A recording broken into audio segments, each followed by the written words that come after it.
Namaste, Dad. Namaste. So last time we had a lovely interview session with you. Time ran out. I booked that place only for 2 hours. And I did realize that I ended up forgetting some things that I should not have. One of them is the fact that you are a very good writer.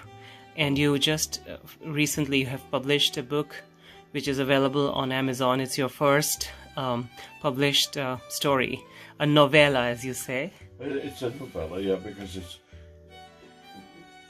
I guess what I should say is its form is like a novel, but it's shorter. Right. So one of your talents is you're a very good writer. And I know you're working on some short stories right now. I'm working very hard, yes. Could you tell us a little bit about this book that you've written, this novella? Well, it's basically a story of self-discovery. Some of it has to do with sexuality, and it's set in a time when people didn't really think about those things. I don't think they even used the word. But the setting is the year 1910. So I had to do a great deal of research to, sort of give credibility to it. So it's set in a little town that I made up called Tempered, Oregon, right, which exists somewhere in the Willamette Valley. But, it has all of the emerging things. It has train service, there's a telegraph office and a newspaper, and of course, the town was established much earlier in the 19th century, called Temperance, because there were many people who were against any kind of consumption of alcohol. Oh. And that's why they named it Temperance. So it was a very young town. Oh, how wonderful. What a clever concept. Oh, well. And then the other thing, too, it has something to do with the kind of flavor of the town. It's some people would call it boring. I sort of think it represents a kind of tempered point of view toward life. But the culture of the town is very young and rather naive. Not much has happened there, and so of course, well. One has to read it to find out, right? Yeah, I'm sort of talking more than I intended to about the general background of the town. But. Right. So, first of all, it's far from being boring. It's one of the best books I've ever read, well, and it's as good Thank as you're welcome. It's as good as any leading author would have written. And many of my friends and our friends have read the book and they love it. Yes. You've also got good reviews on Amazon. So, could you tell us a little bit about the main characters of your novella and show us the book? How does it look? Well, here's what the book looks like. Oh, it's lovely. Picture, it has a kind of time theme, a metaphor, really. When a tangent strikes a wire, it sets up a vibration, and I use that as a kind of a metaphor within the book.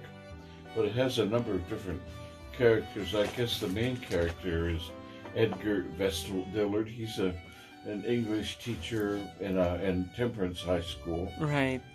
And he's sort of what you would call the character of movement, and a lot of the story is narrated through his sensibilities, through his observations, though not strictly. Sometimes I pull back and I use other people's observations as part of the narrative technique. But and the story I try to have fulfilled, or what am I trying to say? I've tried to fill out a couple of the main characters, call them round characters, and so there's Edgar, there's Jonas Hahn, who is a visitor to the town, with whom he generates a great infatuation. gives him his first kiss, as a matter of fact. Oh, how A interesting. little less on that, I would put. And then the book has a couple of antagonists. They're more flat. They're just there, to provide that element. So I don't go so much into the development or understanding of their consciousness. So there are two main characters, and then there's two parallel characters, teenage kids, which are undergoing somewhat the same kind of discoveries in life. Right. So it's basically a gay romantic. It's what I would call a gay romantic comedy. And what I mean by romantic comedy is it has a pleasant ending. No one is punished for being gay, although they have their difficulties and anxieties in relation to that, and they live in a society that's very close to it. And some people have in the book, though it isn't stated directly, have their suspicions of them, but a lot of people in these generations tended to kind of pull down a veil between their themselves and people whom they suspected of well, they didn't have the term gay then, but just for discussion purposes, being, shall we say, different. Different, right. So anyway. So, is there a reason why you call it Time's Tangent? I know you spoke a little bit about it, but first of all, explained in the text. It's a kind of again. It's the concept that as we move through time, we are touched by events that begin to set us vibrating, almost like a clock striking in a way. But then it's up to us to keep those vibrations going. Right. And that's sort of one of the central tenets of the book. Oh, it's a lovely name, just as how lovely the story. It's a funny way I came up with it, but I like it.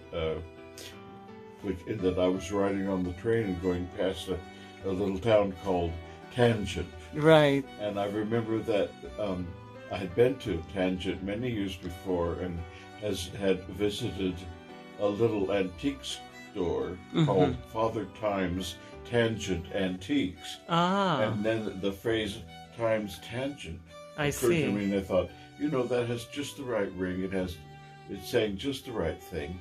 So I just borrowed that middle section of Father Time's Tangent Antiques to Time's Tangent, and it really says something. You have to try to find a good title for a book. Oh, it's a wonderful title. It really is as good as the story is. So it fits with the clock. This is my dining room. I know, you took that picture, didn't you? I took the picture, yeah. It's a great picture. That shows your talent in photography as well. Oh, well, thank you. It just opened up the door and took this picture. But, wow, how lovely. It's a lovely. So, without disclosing the end, I would like people to read it. So it's a lovely movie. It's a lovely story, and I hope someday a movie is made on it. Oh, that's always my dream. And then after the movie, an opera. I always thought it would make it a pretty good opera, although it's problematic for teenagers, to find the appropriate voice for that. But at one point, the story skips way ahead, and these teenagers come back into the story as mature men. So I don't know, maybe it'll be speaking roles for them when they're younger. Right. But anyway, that's just a hint for what would be librettist composer out there. Yeah. Well, I hope that composer discovers this book. I think it's a very universal story. It's very, sort of ageless in the sense anybody of any age, a young adult, an adult, and seniors, and middle-aged people, all kinds of age groups would enjoy this if they had to read it. And it's very inclusion-based. You have very strong characters in it, and a very strong female character as well. Now, I noticed that you have a different name as a writer, and could you enlighten us about? Well, my birth name is Gregory Schultz, but my pseudonym, or my nom de plume, as I say it, is Gregory Burnett Edwards. Ah. And Burnett is the maiden name of my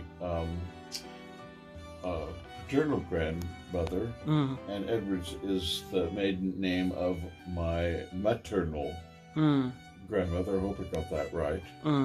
And so I'm sort of doing honor to my past. Your grandmothers? My grandmothers, whom I was really quite close to them. And it's also interesting that the story was set when they both, at a time when they were both very young. And they both came from small towns, so, you know, I like to think that my grandmother, either or of them, might have gone to the event, which is at the center of the story. Yeah. Well, how kind of you to dedicate your writer's name towards your the grandmothers in your family. Well, yeah, thank you. That's very nice. I just like the sound of it. Oh, it's a lovely name. Well, thank you for giving us a little background about your novel. And as I'm repeating myself and saying, it's available on Amazon, and I'm going to put the link down under in the YouTube video. And I hope the right director and the right composer discover this book. Well, wouldn't that be lovely? Yeah. And I hope people discover and that it connects with them, and that they somehow enhance it with their own insights into the world, and engage people. Right. You know. Are you working on any new book right now, or? Well, not a new. I'm working on probably what would be a set of short stories, and I have 3 that are in pretty good shape, and there's a 4th that's just starting to emerge in my brain, but it hasn't quite come together yet. Right. So it's probably another summer's writing in that. I hope pretty soon that it sort of gels into something, because I think it would work within the context of this sequence of 4 short stories, all of them sort of drawn from life, from people I know. A couple of them are actually based on stories told to me by family members, although I added a great deal, to imagination to it, to try and make them more colorful, right, and to try to build them around some kind of central concept, philosophical concept. So. Yeah. Well, I'm hoping that this book and that book, whenever that comes out, deserves all the possible success and, good criticism, because they are worth it. Well, thank you. And, I know that you've worked on these for years. Well, I have for a long time. It's been my chief hobby, and I'd like it to move from, I have great respect for people who are amateurs, because they do something, they adhere to a craft because they love it. Yeah.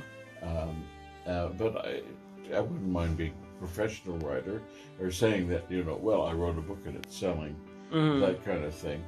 That it's a cherished hobby and a sort of cherished dream. Well, I've read the book, and believe me, I feel it's one of the best books I've ever read, and some writer has ever written. So good luck, Dad, and congratulations to you. Thank you. And sorry? Thank you on all fronts. Okay. Well, it's a pleasure to know a little bit about your book. Well, thank you. Yeah. Yeah. Well. Much to discover. Yes. Okay then. Namaste and.